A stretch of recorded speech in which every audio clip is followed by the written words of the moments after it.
Abra sua Bíblia comigo. Eu não vou nem pedir para você se levantar, que você já se levantou bastante. Mas abra lá a sua Bíblia comigo no livro do Evangelho do nosso Senhor Jesus, capítulo de número 13. Marcos 13. Vou ler apenas 4 versos.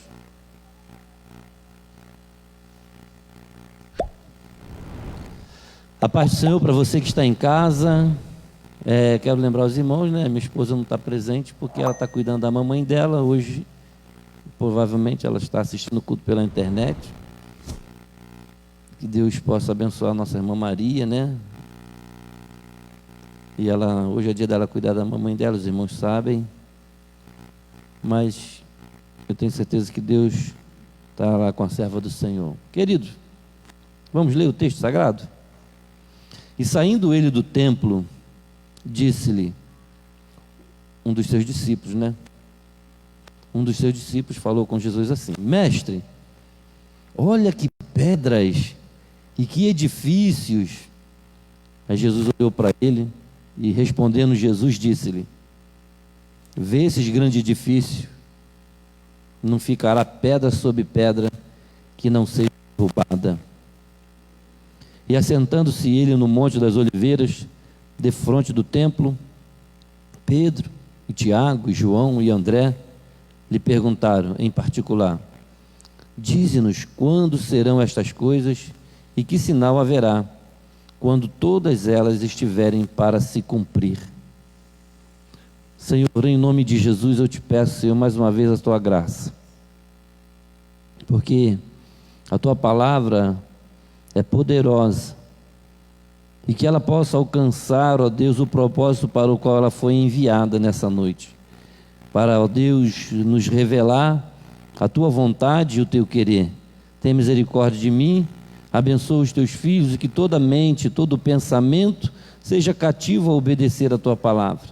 Que tudo, ó Deus, que for dito, seja para a honra e glória do teu nome. Faz, ó Deus, nos lembrar tão somente aquilo quanto o Senhor quer que a gente fala. Senhor, venha o teu reino e seja feita a tua vontade, no nome de Jesus. Amém e amém. Você pode dizer um amém, queridos? Amém, amém, que assim seja. A morada do Altíssimo. O tema dessa noite é a morada do Altíssimo. A presença de Deus que no meio do seu povo é uma coisa que a gente sempre se preocupa, né? Nós já começávamos a reunião falando que Jesus prometeu estar conosco. E ele falou: olha, estarei convosco todos os dias, até a consumação dos séculos. É um fator extremamente importante, a presença de Deus. Que sentido tem uma reunião como essa se Deus não estiver presente? Não faz sentido. Pelo menos é aquilo que a gente imagina, a presença de Deus no meio do seu povo. Aonde Deus habita? A morada do Altíssimo, né? O templo nas Escrituras simbolizava a presença de Deus. Veja que nós lemos um texto sagrado, onde, numa daquelas idas e vindas do Senhor ali em Jerusalém, ao sair do templo, né, os discípulos, né, pelo menos diz que um dos seus discípulos, admirando, né, a beleza, né, e a gente imagina como deveria ser lindo, né? Não era tão lindo como o de Salomão, né? Dizem os especialistas que o primeiro templo era uma coisa assim mais gloriosa, né? O segundo já foi reconstruído num período difícil da história do povo judeu, depois de muitas batalhas, e ali eles reconstruíram Zorobabel, aquela turma um pouco antes de Cristo, mas diz que não era tão belo como o de Salomão, mas a glória da segunda casa foi maior do que a primeira. Mas ainda assim era muito lindo, ainda assim era muito bacana, algo que chamava atenção, a ponto dos discípulos, né, fica assim: Senhor, olha esse edifício, que coisa, né? Coisa linda. Aí, mestre, olha as pedras. E Jesus fala para ele: olha, rapaz, isso aí não vai ficar pedra sobre pedra que não seja derrubada. O templo, querido, simbolizava a presença de Deus, esta presença no meio do seu povo. E ainda hoje tem sido assim para nós um tema cheio de complexidade, né? De debate, discussões, né? De compreensão. Às vezes as pessoas têm a dificuldade de compreender. Hoje, século 21, né? Diz, né? Tanto templo, tantas obras espalhadas, né? Grandiosas, outras tão simples, mas a ideia da casa de Deus, da habitação de Deus, isso para nós é algo que a gente merece pensar um pouco sobre esse assunto. Se Deus não habita em templo feito por mãos, então por que Ele mandou construir uma casa para Ele? Talvez fosse a primeira pergunta, né? Foi porque Deus, o próprio Deus, mandou construir. Se Deus não habita em templos feitos por mãos humanas, por que então Ele pediu que fosse construído um templo? Hoje as crianças, inclusive na escola dominical, estudaram acerca disso, né? Salomão constrói, Davi desejou fazer uma casa para Deus, né? E Deus mandou, deu até detalhes da construção. Foi Deus quem colocou aquilo no coração e Salomão constrói. E se nós somos chamados o templo de Deus, né? Somos o templo de Deus, como saber se isso pode interferir na minha vida? Templo de Deus. E aqui a gente tem um momento da história dos judeus, lá de Israel, onde o próprio Deus, na pessoa do seu filho amado ali, filho, fala: olha, vai ser destruído. E aquilo ali era um símbolo da presença de Deus naquela nação. E Jesus estava ali dizendo que ia ser destruído. Exatamente por isso, nessa mensagem eu quero refletir com os irmãos acerca do templo. Vamos pensar um pouco. Qual a sua importância para os dias de hoje? Qual a forma, né? De que forma saber sobre isso? Até aonde isso tem um impacto na minha vida? O templo. Qual é a sua ideia de templo? Eu conheci um pastor, amigo meu, que ele não chama a igreja de templo, ele fala prédio, né? E eu respeito a opinião dele, não estou aqui para debater nada, mas ele fala assim: não, lá no prédio da igreja, né? Porque o templo somos nós, né? Então ele usa o termo prédio. Amém. Vou dizer, tá certo também, né? Um prédio, né? Vamos primeiro compreender o contexto aqui, né? E aí a gente vai voltar um pouquinho atrás, de Marcos capítulo 11, eu vou citar rápido, se os irmãos quiserem colocar, mas eu vou ser um pouco mais rápido. Marcos capítulo 11, Jesus, ele é recebido, ali do capítulo 11, do verso 1 ao verso 11, ele é recebido em Jerusalém como se fosse um rei e segue direto para o templo, né? Todo mundo lembra, naquela semana ali, ele vai para Jerusalém preparar a Páscoa, mas na entrada, né, na entrada triunfal, o jumentinho, e ali todo mundo clamando hosanas, e aquela festa, ele é aclamado como um rei naquele momento. E lá dentro do templo, Jesus passa a confrontar diversos temas. Agora, já lá dentro do templo, ele já é recebido como rei. Aquilo incomoda as autoridades, incomoda os fariseus. Como assim? Rei, hosanas? Que negócio é esse? O que está acontecendo? Dentro do templo, Jesus passa a confrontar diversos temas. No capítulo 11 ainda, de Marcos, versos do 15 a 17, Jesus questiona o comércio dentro do templo e o desvio do propósito da casa de oração para um covil de ladrões. Agora, aquele lugar, a casa de Deus, está sendo usada como meio de vida. Eu não quero entrar aqui no mérito da questão de ter ou não ter cantina na igreja, não tem nada a ver isso, o assunto não é esse. O assunto aqui é que aqueles homens agora negociavam, era a sua vida, afinal de contas tinha gente, né? Tinha pessoas, festa, tabernáculo, Páscoa, aquela coisa toda, era multidões, tem gente muito longe, né? Imagina, né? Essas pessoas que fazem, né, esses grandes eventos. Então os empresários, os negociantes já começaram a enxergar aquilo como uma forma de negócio e levaram para dentro do templo. Por quê? O templo tinha sacrifício, precisava de animais e, sabe, ninguém mais ia para o templo para adorar a Deus. Para uns o templo era uma loja, era um comércio. Agora que eu vivo, aquele é meu meio de vida. Jesus então vai questionar a intenção de muitas pessoas quando iam para o templo. Eles não vêm aqui para adorar, não vêm aqui para oferecer, eles vêm aqui para negociar. Tem gente lá, preciso ganhar dinheiro, tem muito dinheiro lá, vou lá explorar de alguma forma, covil. O templo agora, a casa de oração, era um covil de ladrões. Interessante, querido. No capítulo 11, verso 27 a 33, Jesus tem a sua autoridade questionada e reafirma, mesmo sendo rejeitado.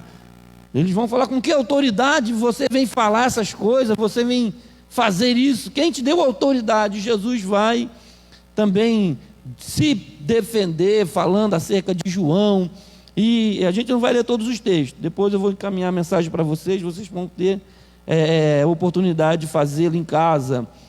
Jesus questiona, querido, também, ali, ele estabelece a relação da igreja com o Estado. Ali mesmo no capítulo 12 agora, dos versos 14 a 17, aquela questão de dar a César o que é de César e a Deus o que é de Deus. Então ele vai falar sobre isso, porque ele foi questionado acerca do tributo, a relação dos seus discípulos, da igreja com o Estado. Hoje nós oramos aqui pelas nossas autoridades, a Bíblia nos ensina a orar pelas autoridades, e nós precisamos, nessa relação com o Estado, andar de forma honesta, de forma, da qual nós não temos do que nos envergonhar. É um compromisso. O Senhor deixou bem claro, fazer o quê? Dar a César. César é o Estado, César é o compromisso que você tem com o Estado. O Estado de Direito, o Brasil, a nossa Constituição. E a Deus o que é de Deus. No capítulo 12 ainda, do verso 18 a 25, Jesus mostra o despreparo bíblico dos líderes fazendo o uso da questão da ressurreição. Os saduceus, tentaram Jesus com aquela coisa daquela mulher que teve vários maridos. Um irmão foi substituindo o outro, acerca da ressurreição. E Jesus falou: vocês não entendem nada. Lá no céu, ninguém, vamos dizer assim, é de ninguém, no sentido não haverá macho nem fêmea, serão como os anjos. Vocês não entendem nada de reino de Deus. Jesus vai, de uma forma, mostrar para a sociedade o despreparo deles acerca do conhecimento de Deus. Tudo isso está acontecendo naquele contexto do templo, um lugar importante. No versículo de 28 a 31, ainda no capítulo de número 12, Jesus afirma o valor da lei e o maior dos mandamentos como sendo o amor. Olha, ele foi questionado e ele fala: o amor a Deus e ao próximo, esse é o maior dos mandamentos. E ainda hoje pela manhã nós conversávamos aqui, no CTL, sobre isso, que a gente precisa amar, e que amor não é um sentimento, porque o Senhor nos manda amar os nossos inimigos. A gente nunca vai sentir vontade de amar inimigo. Como assim amar inimigo? É fácil amar quem nos ama, sabe, quem dá presente, a gente dá presente, essa coisa da reciprocidade. O amor vai além da reciprocidade. Você ama quem não te ama. É um mandamento. E Jesus vai afirmar que o maior dos mandamentos é o amor. Paulo vai ratificar isso mais à frente na sua carta aos Coríntios. Ainda no capítulo 12, do verso 42 a 44, Jesus demonstra agora, a partir da oferta de uma viúva, o que significa a verdadeira oferta ao Senhor. Então veja que o contexto que está acontecendo, sabe, muita coisa errada acontecendo, muito entendimento errado acerca da oferta. Jesus critica: olha, eles estão indo lá, botando um monte de dinheiro, não está tendo valor nenhum. A maior oferta daquela ali, que colocou menos, por causa do coração daquela mulher. Veja quantas lições Jesus está dando para aqueles homens naquele lugar. Eles estavam ali, mas não estavam fazendo nada certo ali. Estava tudo invertido, inversão de valores. O texto diz que Jesus, ao sair do templo, ele vai então agora fazer uma profecia, que aquilo que eles tinham de mais importante, de referência de Deus, que foi tema de debate entre eles e os samaritanos, porque os samaritanos não podiam lá adorar, eles criaram, um outro ambiente para eles lá em Samaria, porque onde ele está? Aqui ou lá? Aqui ou lá? E Jesus também vai resolver essa questão, conversando com aquela mulher, a samaritana.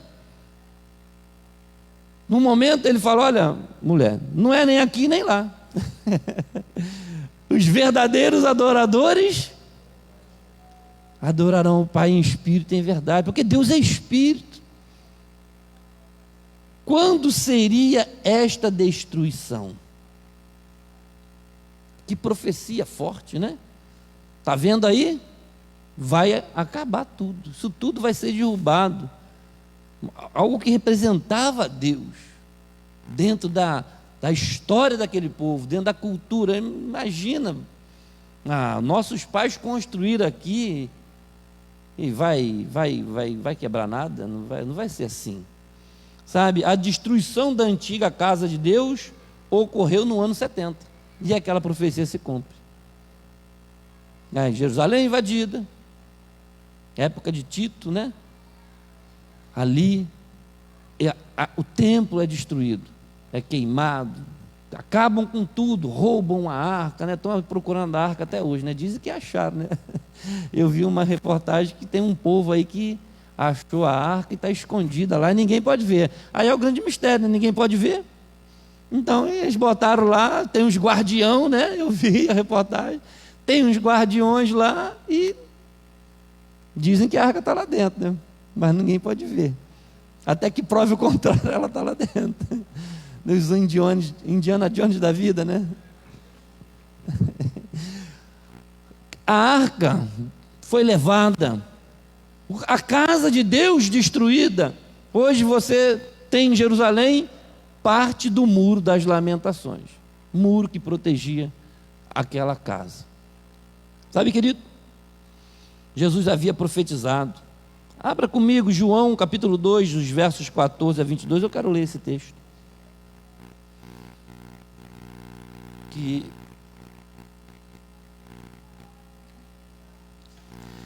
E Jesus profetiza que vai destruir e vai reconstruir. Só que ele fala que é em 3 dias, né? Vamos lá? João 2, verso 14: e achou no templo os que vendiam bois, ovelhas, pombos, os cambiadores assentados, e tendo feito um azorrague de cordéis, lançou fora todos eles fora do templo, também os bois, as ovelhas, espalhou o dinheiro dos cambiadores, derribou as mesas, disse aos que vendiam pombos: tirai daqui estes, não façais da casa do meu pai casa de venda. E os seus discípulos lembraram-se do que está escrito: o zelo da tua casa me devorou. Responderam, pois, os judeus e disseram-lhe: que sinal nos mostra para fazeres isto? Jesus respondeu e disse: derribai este templo, e em 3 dias o levantarei. Disseram então, pois, os judeus: em 46 anos foi edificado este templo, e tu o levantarás em 3 dias? Mas ele falava do templo do seu corpo. Quando, pois, ressuscitou dentre os mortos, os seus discípulos lembraram-se de que lhes dissera isso, e creram na Escritura e na palavra que Jesus tinha dito. O templo significava a presença de Deus, querido. Lá no Antigo Testamento, no livro do Êxodo, capítulo 25, verso 8, ele diz assim: me farão um santuário e habitarei no meio deles. Êxodo 25, verso 8. Deus fala: olha, farão um santuário e eu habitarei no meio deles. O templo era a garantia de que Deus estava com eles. Antes do templo era o tabernáculo. Olha, Deus está entre nós, é o tabernáculo, a presença de Deus. Foi o próprio Deus que falou. Já no Novo Testamento, João capítulo 1, verso 14, é o próprio Cristo. O evangelista vai dizer isso. João 1, verso 14. E o Verbo se fez carne e habitou entre nós. Vimos a sua glória, a glória de Deus como a glória do unigênito do Pai, cheio da graça. Então quem olhava para Jesus via Deus. Um dos discípulos falou: Senhor, mostra-nos o Pai. Ele falou: olha, eu tenho estado com vocês e vocês me pedem para mostrar o Pai.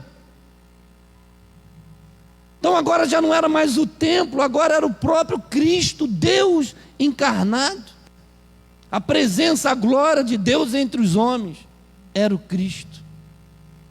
Querido, mas o Cristo morreu, o Cristo foi assunto aos céus. E aonde está o Cristo? Aonde Deus habita? Onde é a morada de Deus hoje? Era o templo foi destruído. Era o Cristo presente, vimos a sua glória, habitou entre nós, estava aqui. Mas ele ressuscitou, foi para o céu. E agora, onde é a morada de Deus? A igreja. O próprio João vai escrever isso. Capítulo 14, dos versos 19 a 26, diz que somos o templo de Deus. Jesus respondeu: se alguém me ama, obedecerá a minha palavra. Meu Pai o amará, nós viremos a ele e faremos morada nele. Olha, ei querido, você entendeu isso? A morada de Deus mudou. Do templo que foi destruído, do próprio Cristo encarnado, Deus encarnado. Agora ele diz que nós, o Pai, o Filho, o Espírito Santo, aquele que me ama, se alguém, quem, pastor? Alguém que me ama. Alguém que me ama. Quem me ama, querido, obedecerá a minha palavra, guardará a minha palavra. Meu Pai o amará. Viremos para ele e faremos nele. Ei, isso é muito forte. Você entendeu isso? Você entendeu? Mas tem um C ali. O C é uma condicional. Se. Ei, você entendeu isso? Se. Não é de qualquer maneira. Se alguém me ama. Sabe, a graça é de graça. A coisa está, a oferta, o preço já foi pago. A oportunidade de ter Deus dentro de si é para todos. É para quem? Qualquer um. Alguém. Tem alguém aí que ama Jesus? Eu vou te dizer, se você ama Jesus, se você ama, você guardará a palavra dele. E se você guardar a palavra dele, ele vai morar em você. Essa, querido, é a maior promessa. Então, o que acontece quando o amor está em mim? Porque me parece que agora o amor que vai fazer a diferença. O amor gera devoção. A devoção gera obediência. Querido, eu te amo, né? Uma expressão que a gente fala, ficou banal. Não, eu te amo, eu te amo. Jesus, eu te amo, mais que a abelha ama a flor. Ei, mas o amor gera devoção. Você ama Jesus, mas o quanto você o obedece? Como você olha para Jesus? Seu olhar para a cruz. O amor, querido, do Pai, essa obediência confirma o amor do Pai em nós. O amor nos constrange. Sabe, uma forma, né, simplista, vamos dizer assim, mas é uma coisa linda.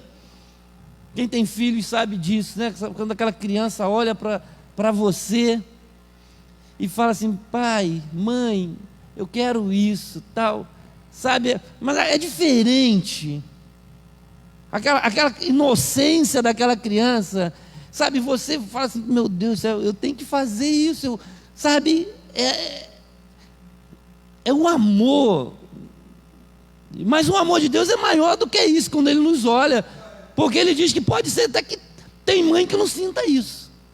Pode ser que uma mãe abandone um filho, mas Ele jamais nos abandonará. Quer dizer, o amor do pai pelos seus filhos é maior do que qualquer mãe aqui que imagina amar ao seu filho. Deus te ama mais do que você ama o seu filho. Então, o amor, ele nos constrange. Aquele pai, aquela mãe faz, né, como diz as pessoas, dá tripa ao coração.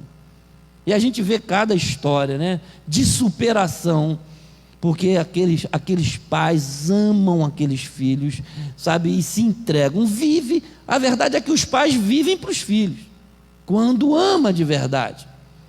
Então, querido, veja que está escrito que a obediência confirma o amor do Pai, e esse amor nos torna então a morada de Deus, porque Deus entende que você o ama tanto que, olha, Ele quer ficar dentro de você. Não há um lugar melhor do que você estar num ambiente onde você é amado. Você já foi num lugar e se sentiu desprezado?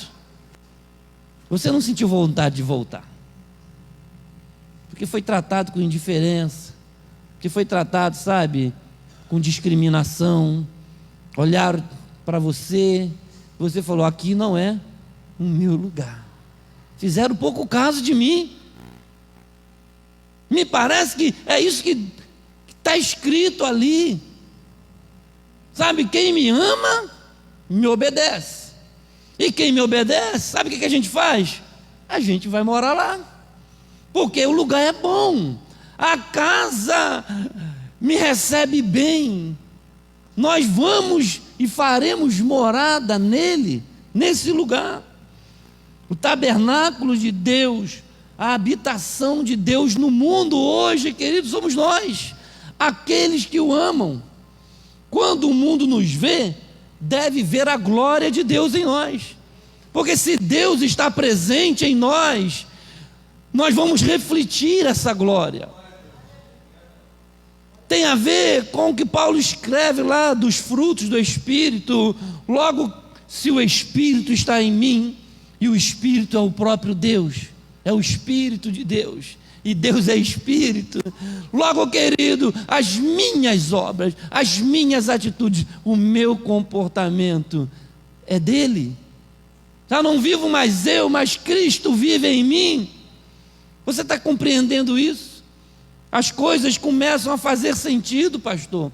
A gente pensava que realmente era o templo, mas Jesus diz que o templo vai ser destruído, e ele realmente é destruído. Mas a gente pensava, sabe, que era qualquer pessoa. Não, é aqueles que me amam. Ah, pastor, nós somos templo do Espírito Santo. Sim, aqueles que amam e obedecem a Jesus, aqueles que são constrangidos pelo amor a obedecê-lo. E aí, querido, nós poderíamos fazer muitas perguntas, como nós fizemos naquela da semana passada. Se ele hoje te pedisse para negar a si e fazer a vontade dele, você seria capaz de negar a si mesmo? Como ele pediu àquele jovem, vai lá, só falta uma coisa na sua vida, só falta uma coisa, já fez tudo certo, vai, vende tudo que você tem, distribui com os pobres e me segue. Só faltava isso para ele, mas ele não conseguiu amar Jesus, porque ele amava a riqueza. Sabe, querido, você ama Jesus? A palavra de hoje é essa. A morada de Deus é aqueles que me amam. Aqueles que me amam me obedecem. Nisto conhecerão, querido, que viver em igreja é viver em Cristo. Olha o que João escreveu, capítulo 13, verso 34 e 35. Qualquer coisa que a gente faça, sabe, a vida, né? Nós temos assim uma tendência a ser crente final de semana, né? Uma grande maioria. E longe de nós julgar alguém, acho que cada um deve fazer a sua própria análise. Crente de final de semana. Final de semana, a gente, né, ora mais, a gente vai para a igreja, aquela coisa toda. E o dia a dia, a vida, os relacionamentos, né, a caminhada, não estou falando de igreja não, estou falando de vida, a sua vida lá na empresa, a sua vida lá na universidade, a sua vida lá na sua rua, na sua comunidade, no seu condomínio, não sei. Paulo diz, quer comais, quer bebais, qualquer coisa que seja para a glória de Deus. Por quê? Porque Deus está em você. Se Deus está em você, Ele não vai fazer algo que envergonhe Ele.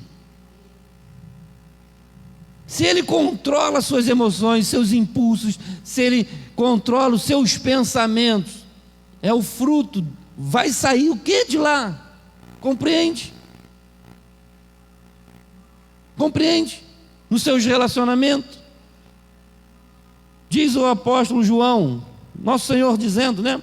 João 13, verso 34 e 35, novo mandamento vos dou, que vos ameis uns aos outros, assim como eu vos amei, que também vos ameis uns aos outros. É nisso que vão conhecer. É nisso que conhecerão todos que sois os meus discípulos.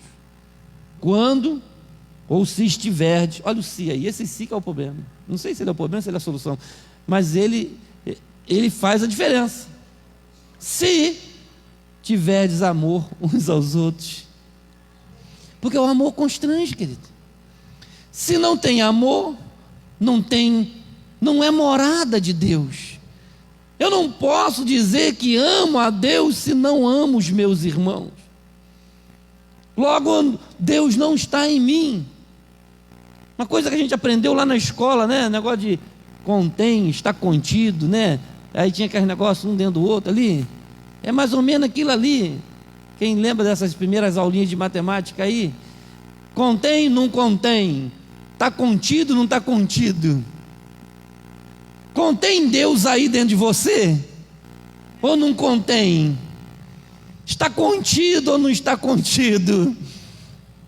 Se Deus se contém em Deus, o fruto é a glória de Deus, é o amor, porque Deus é amor. Se há amor, há obediência. Se não há obediência, não há amor. Me parece que não conseguimos desvincular uma coisa da outra, porque se você amar, você é discípulo, ou seja, você é igreja, você é morada, é templo do Espírito Santo. Me parece que isso que o Senhor está dizendo. Então, quais são os efeitos práticos disso em mim? No que implica essa morada de Deus na minha vida? Somos santuários de Deus. O corpo é morada de Deus. 2 Coríntios capítulo 6, verso 16, que acordo há entre o templo de Deus e os ídolos? Não tem como, queridos. Deus não habita no templo imundo, profanado, tem que ser purificado. Todas as vezes que na antiga aliança, né, o sacerdote lá, o sumo sacerdote, ia entrar na presença de Deus, ele passava pela purificação. Que acordo há? Paulo escrevendo aos Coríntios, 2 de Coríntios, capítulo 6, verso 16, que acordo há entre o templo de Deus, tu és templo de Deus, pois somos santuário do Deus vivo. Não tem acordo, não tem negócio, não vai ter, sabe, não vai rolar, na linguagem popular, né? Deus está dizendo, não vai rolar, ou eu habito, ou habita o outro, não vai. É condição, não foi o pastor que botou. Eu estou nessa mesma luta que você, para ser morada de Deus. Pois somos santuário de Deus vivo, como disse Deus, habitarei com eles, e entre eles andarei, serei o seu Deus, e eles serão o meu povo. Ei, Deus está no meio de nós. Aonde Deus está, pastor? Dentro daqueles que me amam, dentro daqueles que me obedecem. 1 Coríntios capítulo 6, versos 19 e 20. Vocês não sabem. 1 Coríntios capítulo 6, versos 19 e 20. Acaso não sabe que o corpo de vocês é santuário do Espírito Santo, que habita em vós, proveniente de Deus, e que o seu corpo não é seu? Você sabia que você não pode fazer o que você quer com o seu corpo? Porque o seu corpo é morada de Deus. É isso que Paulo está dizendo. Ele está tratando aqui da prostituição. Nós não vamos entrar no mérito da questão. Mas, querido, o teu corpo, ou você não sabia disso? A pergunta é essa: não sabeis que o vosso corpo é templo do Espírito Santo, que habita em vós, proveniente de Deus, e que não sois de vós mesmos? Você pensava que você era dono do seu nariz. Se você é morada de Deus, esse corpo não te pertence mais. Sim, agora você tem que cuidar da casa de Deus. Pastor, eu vou na igreja, varro, limpo, passo pano. Você está cuidando da casa de Deus? E como está a morada de Deus? Você tem tido zelo pelo teu corpo, no que tange a santificação?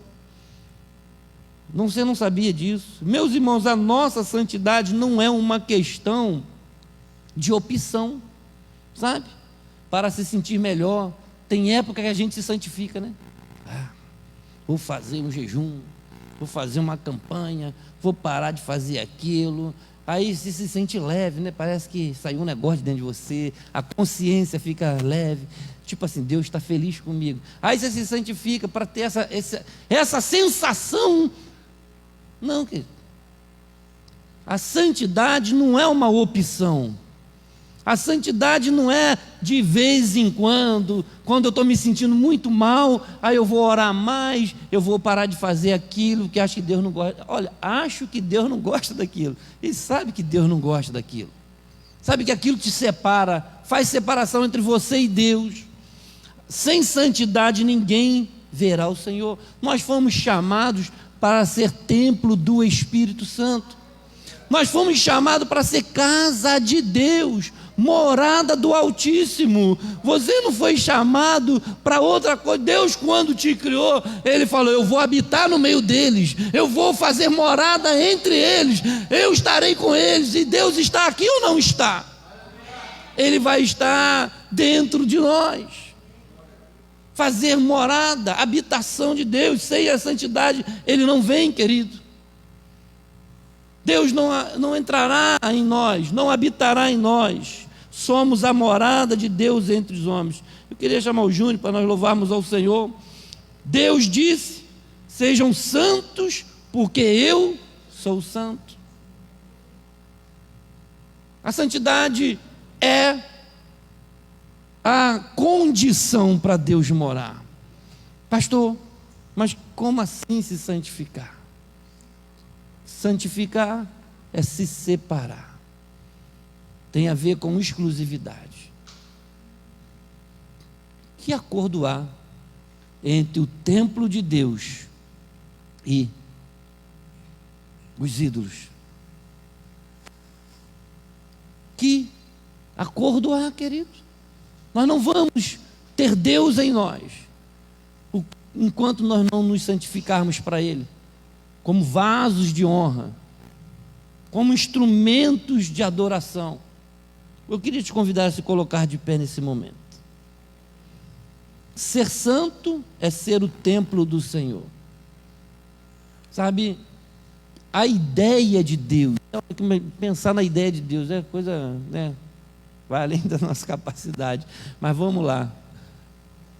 Quando Deus estabelece, né, o seu povo, Israel, Ele vai usar de tanto simbolismo, vai dar exemplo, o tabernáculo, a arca da aliança, tudo, aquela liturgia, tudo aquilo que nós lemos na história, da presença de Deus, é tão somente para nos dar exemplo do quanto Ele exige exclusividade, o quanto Ele quer compromisso, o quanto Ele exige da pureza, né? Lembra dos sacrifícios? Não podia ter mancha, não podia ter defeito, sabe? É tanta coisa. Aí tu fala: pastor, não dá para mim, eu não vou conseguir agradar a Deus dessa maneira, é muita regra. Não, querido, não tem regra nenhuma. O próprio Cristo simplificou as coisas quando disse assim: olha, quem ama, cumpre a lei. A questão é: eu amo ou não amo o meu Senhor? O amor vai me constranger a obedecê-lo. Se eu não consigo obedecer a Deus, isso é um mau sinal. Tem a ver com a minha autossuficiência, minha independência de Deus. Eu consigo viver sem Deus. Sou dono do meu nariz, eu não dependo de Deus. Você pode não falar, mas é a atitude do coração. Quando eu não obedeço ao Senhor, quando eu não consigo amá-lo a ponto de atrair a presença dele para dentro de mim. O mundo precisa ver Deus. O mundo precisa de Deus. E Ele está onde? Ele está em nós. A boca de Deus, a mão de Deus. Paulo diz: é como se nós estivéssemos, é como se Deus estivesse falando em nós. Ele nos deu o ministério da reconciliação. Somos nós reconciliando com o mundo. Jesus veio, Ele veio para reconciliar o mundo com Deus, e aí Ele vai e nos dá essa mesma autoridade. Agora vocês são o templo de Deus, é Deus entre os homens, Deus está entre os homens, Deus precisa estar em mim, para que o mundo veja Deus em mim, mas eu só vou atrair a presença de Deus para dentro de mim, se eu amá-lo, a ponto de obedecê-lo, e Ele vai me dizer as coisas que eu tenho que rejeitar, para que Ele possa fazer morada. Vamos adorar o Senhor, querido. Feche os seus olhos nesse momento e pense você e Deus. Fale com o Senhor. Se você o ama, se você está disposto a amá-lo, a adorá-lo.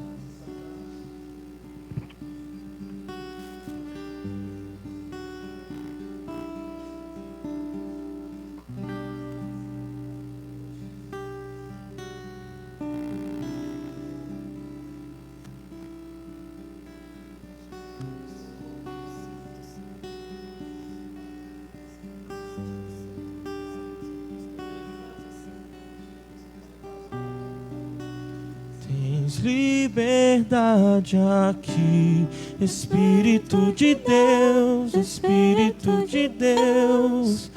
Tens liberdade aqui, Espírito Santo, Espírito Santo. Tens liberdade aqui, Espírito de Deus, Espírito de Deus. Tens liberdade aqui, Espírito Santo, Espírito Santo. Eu sou tua casa, tua morada, eu sou teu lar. Mude as coisas de lugar, eu sou tua casa, tua morada, eu sou teu lar. As coisas de lugar.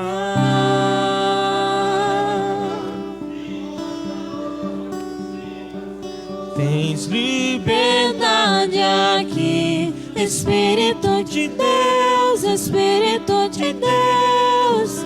Tens liberdade aqui, Espírito Santo, Espírito Santo.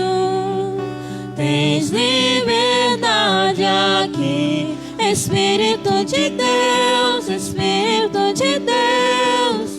Tens liberdade aqui, Espírito Santo, Espírito Santo.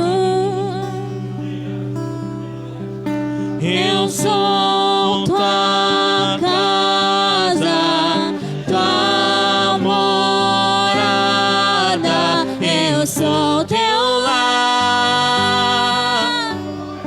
Mude as coisas de lugar, eu sou tua casa, tua morada, eu sou teu lar. Mude as coisas de lugar, eu sou tua casa, tua morada, eu sou teu lar. Mude as coisas, o teu perdão é completo, o teu perdão é completo. Ele sara minha alma, Ele sara minha alma. O teu perdão é completo, o teu perdão é completo. Ele sara minha alma, Ele sara minha alma. Eu sou tua casa, tua morada, eu sou teu lar. Mude as coisas de lugar, eu sou tua casa, tua morada, eu sou teu lar. Mude as coisas de lugar. Diga, Senhor, o teu perdão, eu preciso do teu perdão, Senhor. Querido, fala com Deus nesse momento. Sabe aquela coisa que é muito difícil para você? O Senhor disse: olha, para os homens é impossível, mas para Deus tudo é possível. Sabe, Jesus nos ama tanto que Ele propiciou o caminho da salvação. E Ele quer morar em mim, Ele quer morar em nós, Ele quer morar, querido. Mas nós precisamos nos arrepender dos nossos pecados. Nós precisamos reconhecer que Ele é o Senhor. Nós precisamos amá-lo e nos render diante dele. Senhor, me perdoa as minhas transgressões, perdoa os meus pecados. Confessa o teu pecado ao Senhor nessa noite. E fala: Senhor, eu não quero mais. O mal que eu não quero fazer. Diga: Senhor, o mal que eu não quero fazer, isso que eu estou fazendo, eu me liberto.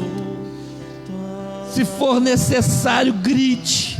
Se for necessário, coloque a boca no pó. Se for necessário, chore, mas diga: Senhor, eu não quero andar sozinho, eu não quero andar vazio, eu quero que o Senhor faça morada. Limpa-me, purifica-me, santifica-me, faz morada. Eu sou o teu lar. Muda a minha história, entra na minha vida, tira as coisas do lugar que precisam mudar, Senhor. Fala com Deus, querido. Ele te escolheu, Ele te chamou para morar em ti. Ele te chamou para morar em ti. Ele quer fazer morada nesse templo. Ele quer estar em você. Mas Ele quer te purificar nessa noite. Ele quer te perdoar. Ele quer te curar. Ele quer te limpar pela palavra que tem dito nesse lugar. Se você ama o Senhor Jesus, se comprometa com Ele. Fala: Senhor, eu quero fazer uma aliança contigo. Eu quero me entregar ao Senhor. Entrega o teu caminho ao Senhor, querido. Confia nele. Ele quer te perdoar nessa noite. Eu quero orar por você, querido, nesse momento. Eu não vou pedir para você sair do seu lugar. Se você quiser fazer, faça. Se tiver alguém que quer fazer uma aliança com Deus, sabe, que entendeu que é melhor ter Deus dentro de nós. O Senhor falou que não existe casa vazia. A Bíblia diz que um momento Ele limpou os seus discípulos pela palavra. E Ele falou: o diabo uma vez, os demônios saíram e falaram: eu vou voltar para minha casa. Sabe? O diabo falou: eu vou voltar para minha casa. Olha que sem vergonha. Nós não fomos feitos para ser casa do diabo, de demônio, não. Mas ele falou assim: eu vou voltar para minha casa. E tendo voltado, achou vazia. Sabe o que ele fez, querido? Ele não entrou sozinho, não. Ele pegou mais 7 demônios e entrou junto com ele. Porque não tem casa vazia. Se o seu coração estiver vazio, o diabo vai entrar e vai fazer morada. Mas você precisa ter Deus dentro de você. Você precisa ter o Espírito Santo. Porque se Deus estiver presente, Ele não entra.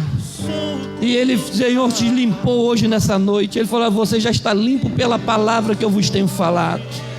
O Senhor te limpou por completo. O seu perdão é completo. Ele sara a tua alma. E Ele quer saber de você. Quer me seguir? Negue-se a si mesmo. Toma a tua cruz e me siga. Então eu quero orar por você, que entendeu que é melhor ter Deus do que os demônios dentro de você, dentro de nós. Eu quero orar por você. Se tem alguém entre nós, querido, que quer se entregar ao Senhor Jesus, faça isso nesse momento. Se você quiser levantar a sua mão, faça isso, nós vamos orar. Mas se você quiser fazer, irmão, mais importante do que fazer você sair daí e vir aqui, é você permitir que o Espírito Santo mude a sua vida. E amanhã você nascer uma nova criatura. Quando você acordar, tu vai falar: eu tenho Deus, e eu vou fazer o que Deus quer. Mais importante do que você tomar uma decisão de levantar a sua mão agora, é você abrir o seu coração e falar: Senhor, entra e muda a minha história. Eu quero orar por você. Mas se você quiser vir aqui, nós vamos orar por você também. E vamos afirmar, porque a Bíblia, Deus nos deu essa autoridade de reconciliar o mundo com Deus. Nós temos o ministério da reconciliação. E aquilo que estiver ligado na terra será ligado no céu. Essa é a autoridade da igreja. Vos darei as chaves dos céus, a chave do reino. E a igreja está reunida aqui no nome de Jesus, amém? Então, se tem alguém que quer reconciliar com Jesus, se tem alguém que quer pedir perdão ao Senhor nesse momento, faça agora, para que Deus more no seu coração. Se tem alguém que quer levantar a mão para Jesus, se não, mas você decidiu aí onde você está, ore comigo nesse momento, feche os seus olhos. É você e Deus. Não se preocupe com o da direita, com o da esquerda, com o da frente, com o de trás. É você e Deus. Cada um dará conta de si. Se alguém me ama, me obedecerá. Nós viremos e habitaremos nele, e faremos nele morada. Ore comigo nesse momento. Pai, no nome de Jesus, nós cremos na tua palavra. Ela é fiel, é poderosa, mais penetrante que espada alguma de dois gumes, que vai entre a divisão da alma e do espírito. Está aí o teu filho, está aí a tua filha. Eu não conheço o coração de ninguém, mas o Senhor conhece. Tu sabes aqueles que te amam. Pai, eu te peço no nome de Jesus, confirma a tua palavra no coração dos teus filhos, Senhor, para que o inimigo não venha roubar essa semente. Em o nome de Jesus, que haja fé na terra, e que seja uma boa terra, e que essa semente possa germinar, e que possa dar frutos dignos de arrependimento, que haja frutos do Espírito. Que o Senhor perdoe agora o teu filho que está pedindo perdão, que o Senhor perdoe agora a tua filha que está pedindo perdão, porque o teu perdão é completo. O sangue de Jesus nos lava, nos purifica de todo pecado. Senhor, vai passando agora, Senhor, o bálsamo, ó Pai, sobre essa ferida, o bálsamo, ó Pai querido, sobre essa vida. Se há uma doença espiritual, se há algum trauma, se há algum sentimento maligno, ó Pai, alguma coisa que aconteceu no passado, que está impedindo o teu filho, que está impedindo a tua filha de se render, de confiar, Senhor, em nome de Jesus, o Senhor veio para desfazer as obras do diabo, o Senhor veio para dar alívio àqueles que estão cansados, o Senhor veio dar vista aos cegos, o Senhor veio curar as enfermidades da alma. Senhor, em nome de Jesus, perdoa, cura, Pai, liberta, Senhor, no nome de Jesus. Vai fazendo uma obra gloriosa, Senhor, para que nós possamos permitir com que o Senhor entre e faça morada. Em nome de Jesus, meu Pai, eu te peço, em o nome de Jesus. Você pode dizer um amém, querido? Você pode aplaudir ao Senhor Jesus, você pode agradecer a Ele.